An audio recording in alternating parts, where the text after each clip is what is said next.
Hello, you guys. I feel so badly. I haven't published in a while, but today I have a very interesting story here for you. As you know, Derek Chauvin, former Minneapolis police officer, has been convicted for the killing of George Floyd, and he will be serving time in prison potentially. This could go from anywhere between zero, where he could potentially get probation, up to 34 years in prison. So that is going to go on today. Today, marked June 25, will actually be his sentencing date. What is interesting about this is that there is going to be a lot of impact statements. We have heard from the George Floyd's family, but we have not heard from them during the whole period of the court. But now we will certainly be hearing from the Floyd's family, at his sentencing. We are not so sure if Derek Chauvin is going to make a statement. He potentially could make a statement. As you know, Derek Chauvin have not shown any kind of remorse for the death of George Floyd during the whole period of his court, and it lasted for at least 2 weeks. And at no point in time did he say, sorry, show any form of remorse. In fact, if you stripped him off of his badge and his tie to being a former police officer, he would have just been a narcissist. He didn't seem to care at all. Obviously, we don't know what is going on in his mind, but based on his actions, we could see that, he perhaps didn't take it as seriously as he should have, or perhaps he didn't care. He showed no remorse. Even when they were leading him inside, the guards came for him. His hands were behind his back and they were leading him. At no point did he seem like he was sorry for the killing or sorry that he was going to jail. The only expression that we saw was at one time while he was talking to the judge, he smirked when the judge has asked him if anyone has forced him to make, to not give a statement during the time of his court. And so we saw him smirk then. And we also saw Derek Chauvin, being seeming as if he was shocked when his you know his guilty verdict was being read by the judge. But at no point in time did we see any kind of real remorse. We're wondering what is going to happen today. Are we going to see a remorseful Derek Chauvin, or is he going to continue with his behavior? We don't know for sure. What we do know is that we're not going to be seeing him in his jail jumpsuit. He will be wearing regular civilian clothes, just like you and I to court. That's something I believe they did work out. His lawyers had worked out with the judge, I believe. But his lawyer is asking for, a lot of leniency here. He's asking that Derek Chauvin just do probation, saying that he is a law enforcement officer and, he's never been convicted of a crime before. He's a first time offender. And because of all of this, then he should just get, probation instead of going to prison, while prosecution is asking for 30 years. What we do know is that the court or the judge has decided that there have been aggravating factors. The sentencing guideline is actually 15 years, but because of the aggravated factors, they're saying that, okay, there were children involved, and he was a police officer. He was in power and control at the time of Derek Chauvin's death, and had he been a regular civilian, anyone could have just pushed him off of, George Floyd, or if they were armed, get him up. But because he was a police officer, it's very difficult for you to do that to a police officer, because they're acting, while they're on duty. And so, potentially if he had not been a police officer, then George Floyd might have not died, because people would have certainly stepped in and say, hey man, listen, what you're doing is wrong, and certainly get him up. But because he's a police officer, people are more hesitant to go in to help George Floyd. So George Floyd was particularly vulnerable, because of Derek Chauvin's position at the time. So all of these things are going to be taken into consideration by the judge. I know, based on all my viewing of certain trials, what I do know is that Judges like to see remorse. Judges want to see that you are sorry for what you've done. Judges love to see that because their whole aim for you going to prison is for rehabilitation. They want to know that you're going to change. They want to know that you're not going to come back out and do the same crime again. And so it always helps you to be remorseful. It never helped, to act the way that Derek Chauvin acted. And so I do believe that the judge is also going to take that into consideration as well. Um, the likelihood of him getting probation, it's highly unlikely. I don't think it's going to happen. I think that is quite a stretch to think that Derek Chauvin is going to get probation. It's really not going to happen. But what we do know, it's going to be between, like he could get anything from no years to 34. It's going to be upwards, I believe, of 15, since the sentencing guideline is 15, and the judge has found more than two aggravating factors. I believe it's between 3 and 4 aggravating factors, and so that is going to be done. What we do know about this judge is that this judge is, a very fair judge, based on his rulings in the past and other cases separate from the George Floyd case. He never wants to give convict her more than the time that they deserve. And he also seeks to get justice for the people involved. And so, based on what we know, based on his prior rulings, we could say that just judge is very fair. He is very steady headed and, knows what to do. But we'll see. We'll keep an eye out of this. I really wanted to see Derek Chauvin in his jumpsuit. I really wanted to see him in his prison clothes. I remember during the trial, he was just wearing his suits, perfectly tailored. I did not want to see that. This man is a convicted criminal. I wanted to see him in his jumpsuit. I wanted to see that prison was taking a toll on his life. I wanted to see that he is suffering just like George Floyd has suffered. But we're not going to get to see that today. We're going to see him wearing his regular clothing. Not his regular clothing, but regular clothes that you and I wear. But we're gonna perhaps be streaming this live. I'm planning to do that. So if you missed it, then you can come on my page and you can watch it again. But let me know what you think in the comment section. You can predict what you think is going to be the fate of Derek Chauvin and how many years do you think he deserves. Also, we should be reminded that there's another civil case going on right now with Derek Chauvin, which could potentially have him facing up to more years in prison and getting into more trouble. So Derek Chauvin has a lot on his head, not just Derek Chauvin, but all the other officers that have been involved in the case. We know that they have been charged. Their court date is not here yet. They've pushed it back a little bit, but we do know that all of them are in very big trouble. They're saying that they violated George Floyd's human rights, which obviously we knew that he did, and the fact that he's done it many, many times, and they're actually seeing a pattern here. Because he's doing it to mostly Black men. In fact, all the people that they've recording him doing it to, based on the reports, have been Black men. So what we can see is some kind of discrimination here. And, that is always horrible. We never want to see a discrimination case if you are the person being convicted of a crime, because that it's going to be much more difficult for you. But yes, we're going to be keeping you up to date. This case is so interesting. Perhaps it's the most interesting one yet. We've never had a case of this kind. The swift justice that we've received for George Floyd, the fact that his family has gotten a settlement, the fact that there have been so many video evidence that people can watch and view, the fact that we had open courts where we could see what was going on in the courtroom, the fact that we had very well trained and well noted prosecution team who weren't just playing, but were really passionate about this case.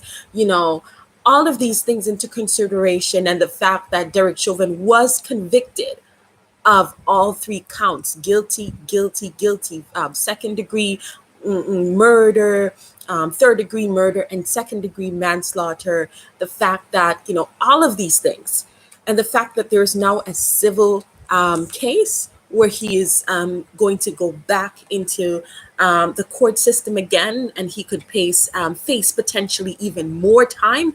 We've never seen a case like this before. So this is just amazing and very interesting to follow up on. I believe and I hope that this is going to be the new system of America, where when you do something to hurt someone, it doesn't matter if you are a police officer, there is going to be swift justice. And I believe that this is setting an example and is sending a strong message to police officers who feel that they can get away with, hurting and you know, black men. I do hope that this serves as a reminder that this cannot happen and this should not happen and this is not going to be tolerated. So this is amazing. Like I said, is so much to look forward to. I want to see Derek Chauvin. I want to see what he looks like now that he spent some, good time in prison, at least a month in prison, or 2 months in prison. I really want to see what he looks like now. I also want to see the expression that he has. Has he now realized how much he has done? Is he now remorseful? These are the things I'm looking forward to, but I'm also looking forward to whether or not he's going to make a statement about George Floyd. I'm looking forward to that. I'm also looking forward to seeing the expression on his face when the Floyd family is giving their impact statement, which, as I said before, they are potentially going to make an impact statement. So these are the things that I'm looking for, in addition to, most importantly, the time that he'll be spending behind bars, because today is a day that we will know. Like I said, it could be nothing or it could be up to 34 years. And it's closer to 34 years than nothing. Like I mentioned before, there's so many aggravating factors, and the sentencing guideline is 15 years. So there's a lot of things that I personally am looking forward to when it comes on to the George Floyd case, and I'll be watching and I'll be reporting it. But I wanted to hear from you in the comment section what you think. Do you think that he's going to be remorseful? Is he sorry? Do you like the fact that he got to come in regular clothes? Should he have worn the jumpsuit?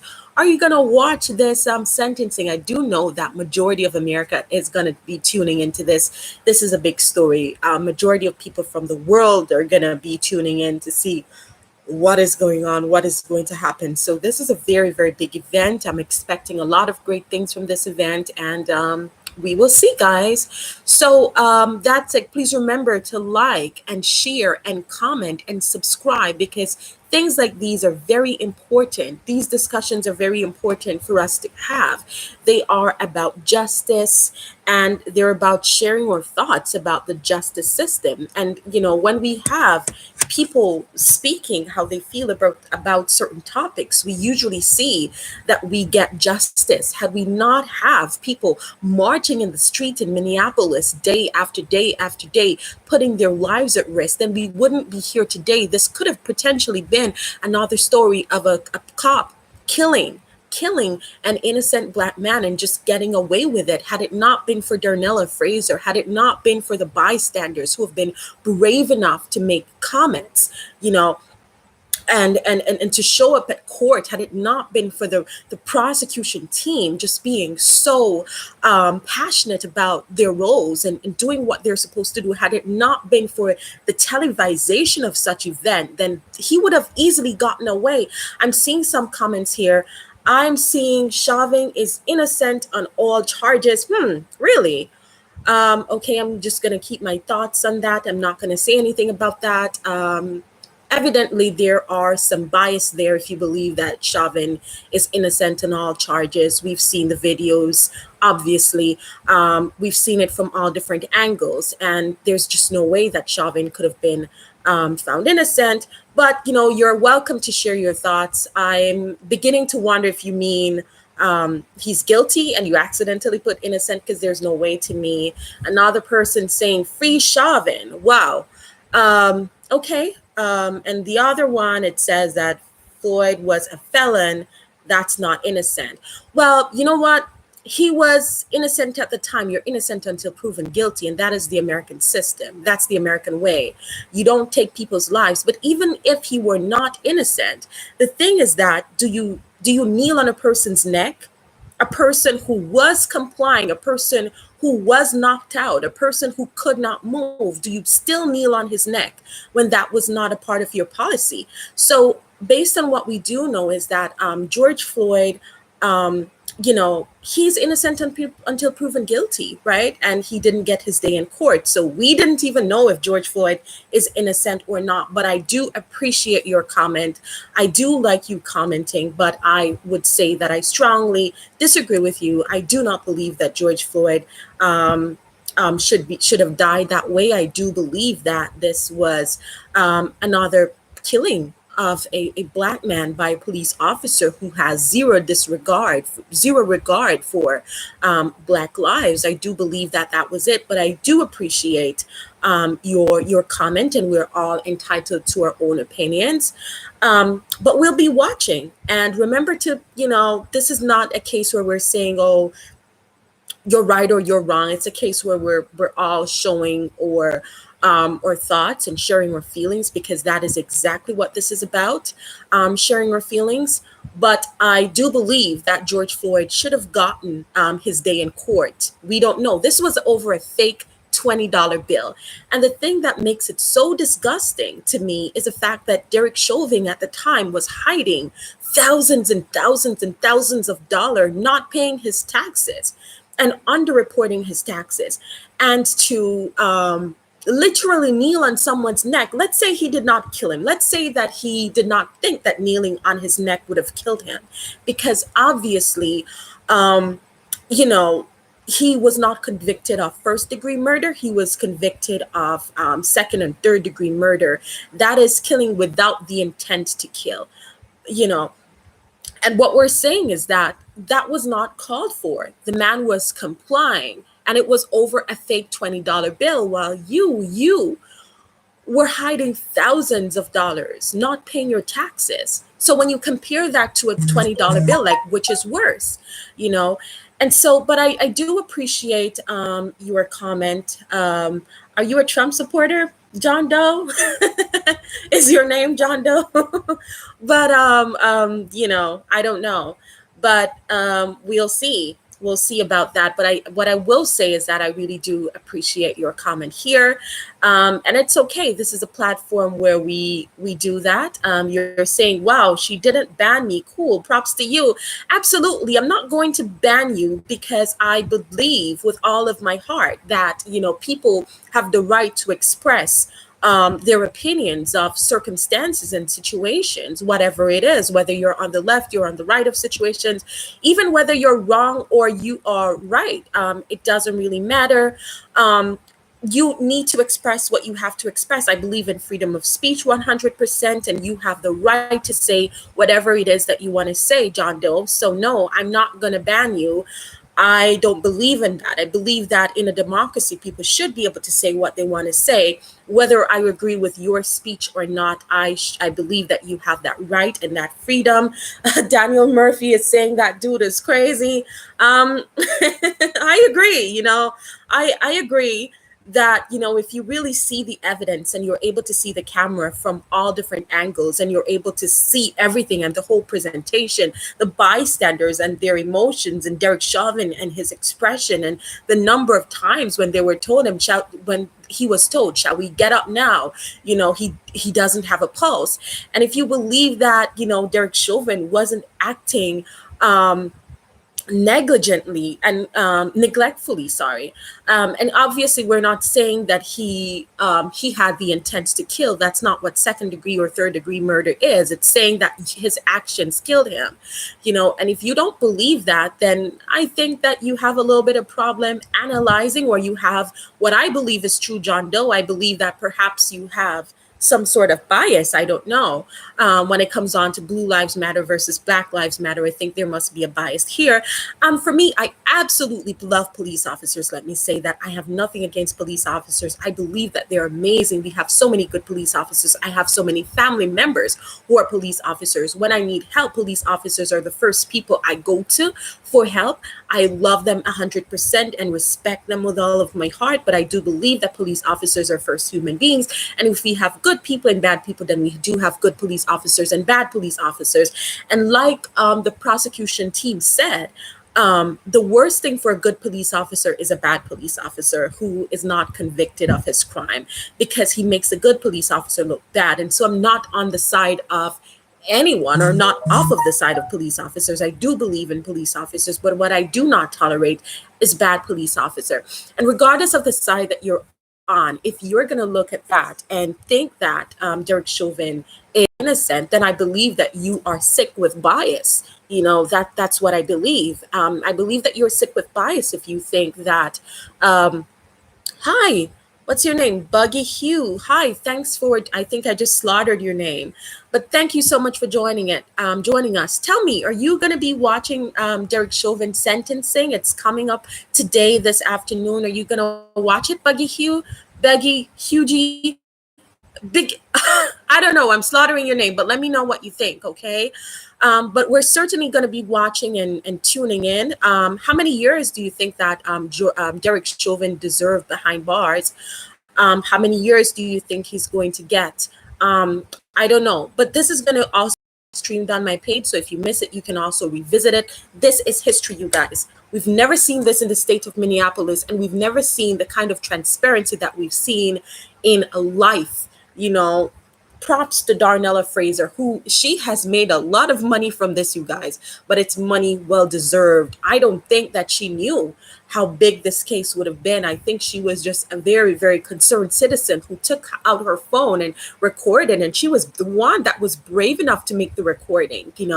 And so props to her. The fact that we had an open court system, which another thing that I want to give thanks to and praise to. Because of this open court system, we got to see justice in real time. And that is just amazing. So regardless, like, this is just history. It's the first time perhaps that we've had this kind of transparency in a police case against a Black man. The first conviction we've had in Minneapolis, I believe. And it was just such an open court, and justice was so swift, and it was so good. Daniel Murphy, you say he got okay by his hurting Black people. Police system is still created to hunt down the stereotypes. They will look at me and hate me. All I want is beautiful art. They hate us because they don't understand. I agree. I agree with you 100% that there are some people. I'm not going to say that it's everyone, though, Daniel.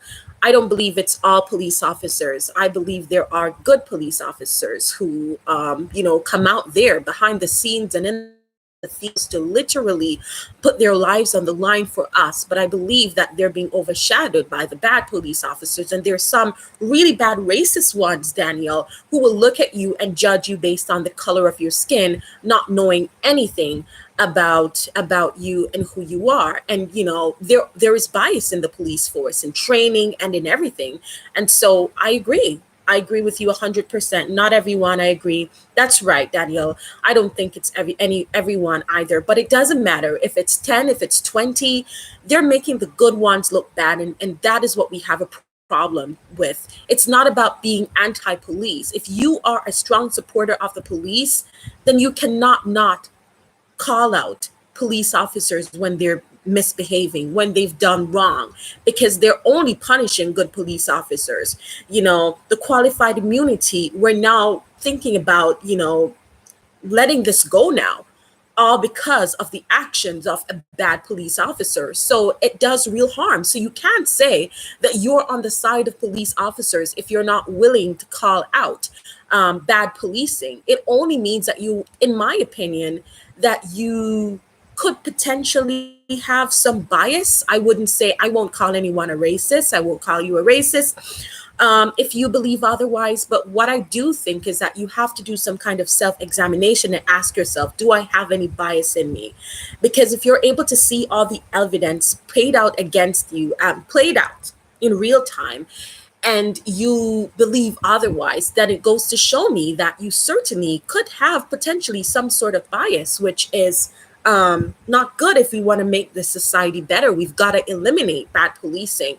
Derek Chauvin got what he deserved. Daniel said, my last 3 encounters, officers did their job correct and warned me. Absolutely. And this is what we want. we want police officers who will give people chances. We want police officers who would be able to see the humanity in a person, in everyone, regardless of their skin color. For me, I've got a clean record, but I would say that had it not been for the mercy of people to see the humanity in me, then perhaps 5, 10 years ago, I perhaps would not have had a clean record if, I did not have people who, saw the humanity in me and would be willing to forgive me. People, when you're younger, you do things that, you make mistakes sometimes. People can be in a bad situation sometimes and they make mistakes. It doesn't warrant their death, and it doesn't warrant that you take their life, that you kill them. It doesn't warrant you treating them like a subhuman, like a sub person, and that is what it is. My encounters with police officers have been very much amazing. All of my encounters, I've never had a bad nothing bad to say about police officers. They've always, there was one time for me, in fact, I want to share a story. I'm terrible at crossing the road. I'm so afraid. I'm always scared to cross the road because once I already got hit by a car. But anyways, a police officer was there. He saw that I was scared and he was like, "Hey, what's going on? Can I help you with something?" I was like, "Yes, you need some help to cross the road." And he did help me to cross. There was another time, my class ended late at night. I couldn't get on the bus because of I was just afraid to do that, and I was patrolled straight to my home. So I've had a lot of encounters with police officers, only good. I have friends who are police officers, families who are high up in the police officer rank, so obviously I have the most love and respect for them. But there's some that are bad. Daniel, you said again, I was speeding one time, lights out around the corner from home, nothing crazy. I was wrong for speeding and still got a warning. Absolutely, and that is what policing is. And I don't know your color, your racial profile, Daniel. I don't know if you're black or white, but what I do know is that that is what we want. We want police officers who are able to why can't, Daniel Murphy ask a great question, why can't I super chat for support? Absolutely. I love that question. And yes, I do believe that that is something that we're going to do in the future, Daniel. Absolutely. It's a very small channel. I've recently started it, and that is in the making. Is what we're trying to create is a platform that is going to shed light on certain issues that are being hidden, that I think is very much supposed to happen. And all of that is in the making, and we're building on that. And that is something that I'm certainly going to consider in the future, because if we want a strong, a strong platform, then, that will have to happen. But you said you're black, Daniel, and, it goes to show that there are police officers who are not racist. There are police officers who are good. Also, tell me, Daniel, the police officer, what about him? Was he black or a white police officer? Can you share that with me as well? These are the stories that I love. These are the things that I love to see, because cops aren't bad. We just have bad cops. Cops aren't bad. We just have bad cops. If you're willing to put your life on the line every single day, it means that you have, good things about you. It means that you're a good person who is fighting for the rights of others and trying to protect people. I don't believe that most cops go in there to be bad. I do believe that the system has got a problem when it comes on to training and when it comes on to discrimination. Police officers have to meet a certain quota, and as a result, they do a lot of things to get that quota, from infringing upon people's human rights with stop and frisk, to illegally searching people's vehicles, to doing just bad things to get that quota. And so the system has to be revised as well. We cannot just have qualified immunity for cops. We cannot tell cops that you can do anything you want to do and we'll give you the benefit of the doubt 100% of the time. That is something that should not be done, but we're going to be seeing it. I think I might be just ranting out here, but it's my expression. And God for all the people who've came here today and really have been sharing their thoughts and their feelings about this that is going on. I really do appreciate it. I think that it's amazing that we're having this discussion in America. This is something that is supposed to happen. And we need to give thanks also, because 100 years ago, these discussions were never being had and people would have never listened. I also have, people on my channel that are white people that are saying like this, yo, this is wrong. They're calling it out and they're saying that this is terrible. And I give props to you, because it takes a certain caliber of people not to be able to understand. When I say understand, you're not going through it, but you are able to see it and you're able to call it out for what it is. And for me, it's the same thing. For me personally, let me just read what Daniel says before I say this. White each time, it was kind and intense, because kind of intense because of the fear that we have when we see the lights. Oh, but they let me explain and let me go. Absolutely.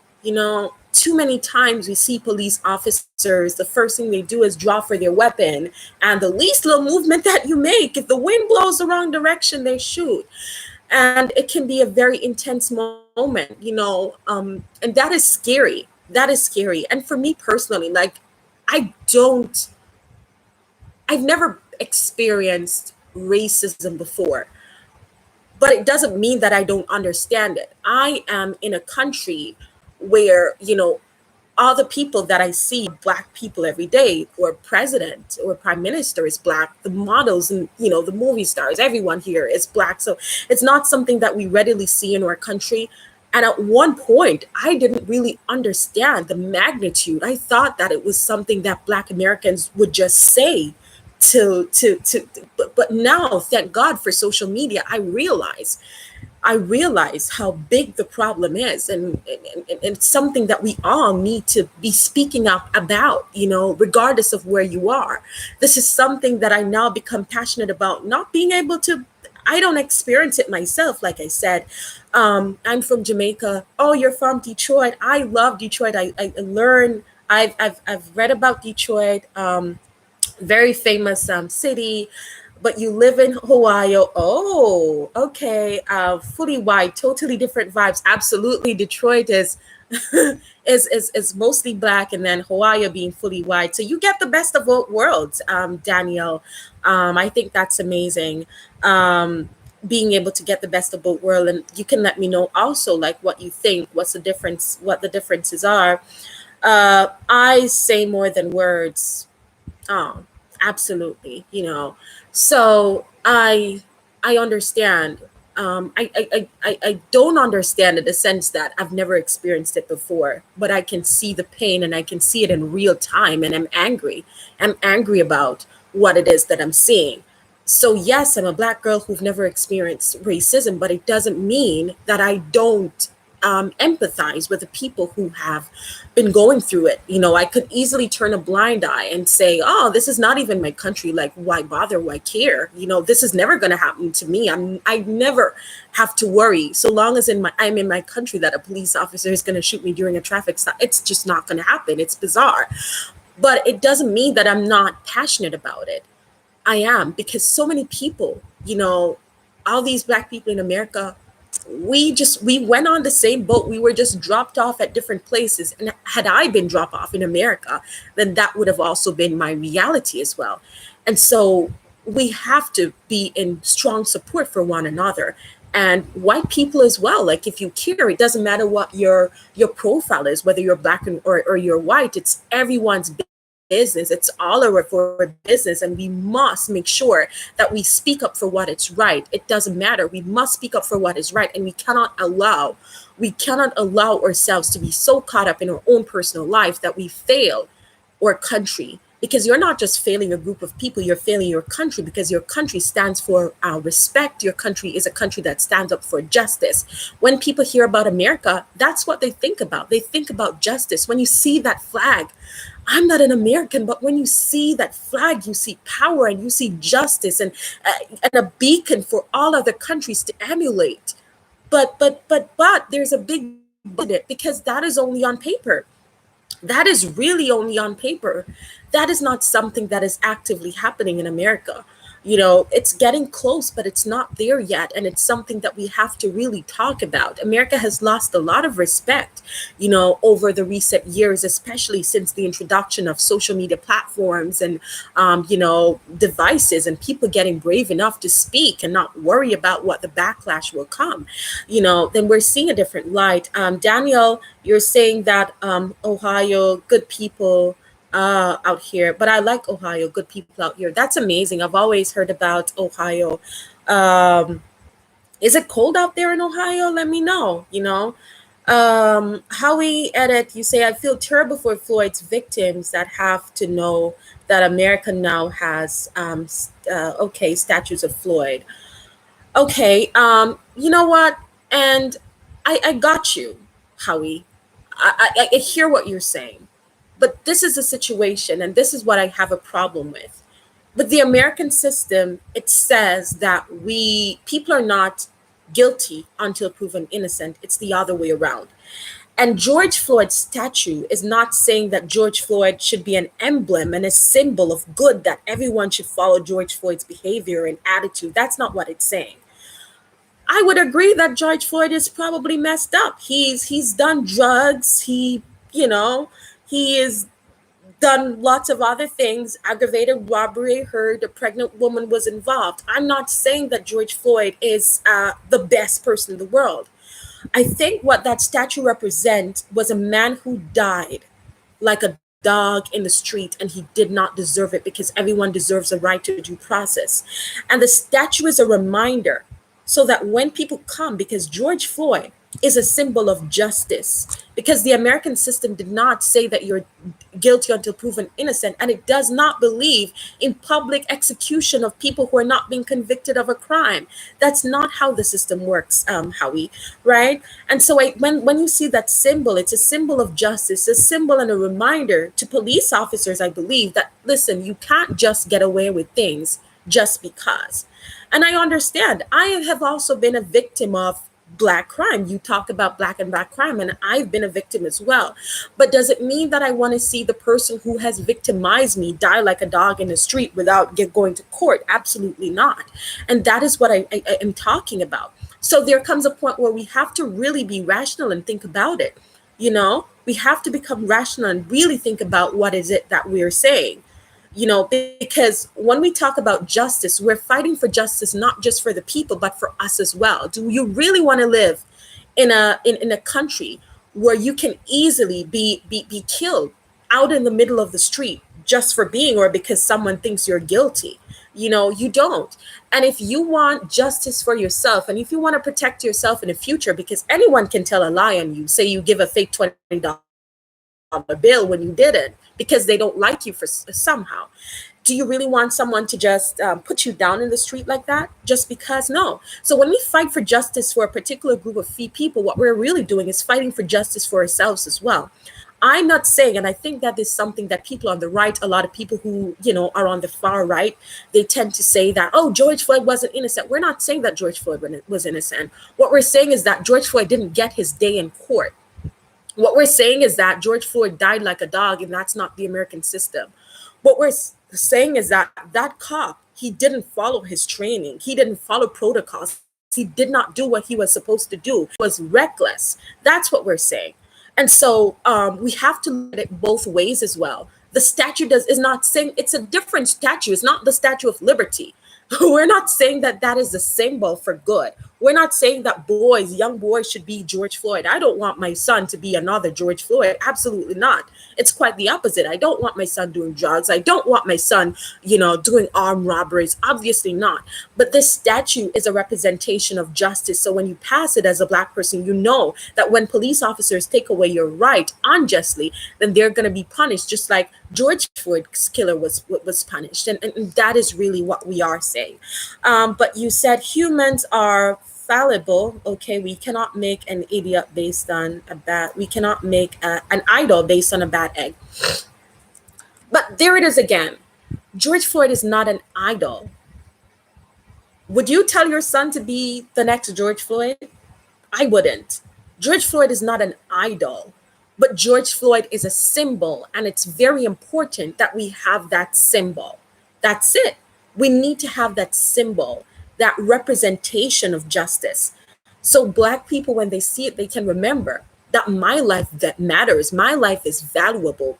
This is what happened to George Floyd, and he got justice. And the same justice that happened to George Floyd is a justice that I could benefit from, that I could read from. It also shows a change in the American system. For a long time, we didn't have that. So George Floyd is no idol. But I think that for him to die like a dog is the least that we can do. To put up a statue and say, George Floyd, we hear you. You weren't supposed to die like this. You're a human being just like everyone else, and you deserve justice. And that's it. But I really appreciate your comment. I want everyone to comment. I want this to be a safe space where you're able to comment and give your opinions, and for us to have meaningful conversation. Daniel just gave him, obviously Daniel is totally against what you said. Daniel believes the opposite, but you believe. And John Doe, I don't know who John Doe is. I don't think John Doe is its real name, but you and John Doe both agree with that. But Daniel and I disagree. We disagree with that 100% because we believe in justice for all, and that's what America is. And if you're a patriot of America, and if you love your country, then you would also love what it stands for and be willing to call things out when you're not seeing America going the way that it ought to go, going the way that it stands for, and the way that it says it will go. And that is what we're talking about. But I'm not going to keep us up too long. This is just about the sentencing. And Howie, I'm sure that you'll be sad when you hear 30 years behind bars, because it seemed like you're on the side of Derek Chauvin. But I think that Daniel and I will be rejoicing if we do hear, and I do believe we will hear, 38, 30 to 40 years in prison. I think the most he can get is 34. But we'll be rejoicing. And I do believe it's going to be very close to 34. And I will be the first to rejoice about that. But, like I said, you can watch it live on my page. Howie and Daniel, you can all watch it live on my page, and we will get back later on and talk about this. Like, share, comment, subscribe. I'm going to end this video right now, but I'm going to continue another version later on after we hear the sentencing. I cannot miss this. This is a very important day for America, a very important day for justice, a very important day for police officers who have tried their best and entered this field to make a difference and a change. A very important day for us all. And so we need to tune in, and I'm not going to keep your time up. We're going to all go there and watch, and then we're going to come back later with our thoughts. Remember to like, share, subscribe, comment. It doesn't matter what your comment is. Leave your comment and we will talk about it. Okay. And I will see you then. See you later after the sentencing.